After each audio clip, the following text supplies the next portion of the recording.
Hey, it's Natasha. I'm here working on a project for Element 14 Presents, but I've come to a bit of a crossroads, so I'm hoping I can tell you my idea for the project and you can give me some feedback as to which direction you think I should go next. What I'm working on is installing some under-cabinet lights in my new kitchen. Under-cabinet lights set the ambiance for the kitchen, but they also function as task lighting so that I can see when I'm cooking and chopping my vegetables and doing my dishes and everything. So my goal for this project is to hack my new Philips Hue Gradient lights so that they'll adjust the brightness over just the area that I'm working in at a time. So this is the desired effect. If I walk over here, the motion is detected in this section, the strip goes to full brightness, but the rest of the strip stays in the ambient setting that it was set in. So far, I've spliced the strips up to prepare them to be installed under the cabinets. This was really hard, but I'll share some challenges, considerations, and discoveries that I found in another video, so stay tuned. So you might be thinking, Natasha, I've seen you use cheap LEDs in so many other projects. Why are you using the Hue system for your under-cabinet lighting when it's so much more expensive?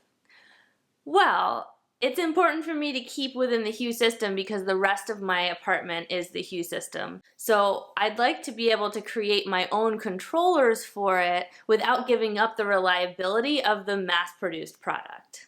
Also, I'd like to retain control of the lights for special occasions like a party where I might set them to a color using the Hue app and the entire apartment goes and it looks fantastic. So what tech should I use? I'd love to hear your advice on what microcontroller or sensors you think might work with this. One of my thoughts is to use this Arduino IoT kit that has the Maker Wi-Fi 1010 in it and some sensors that go with that kit. I'm also considering looking into the Raspberry Pi's new wireless Pico board. So what tech should I use? Should I go the Arduino route? Should I go the Raspberry Pi route? Should I go a route that you know of that I couldn't have even thought of? It's been about 10 years since I did an IoT project, so I know a lot has changed and there's so much more out there.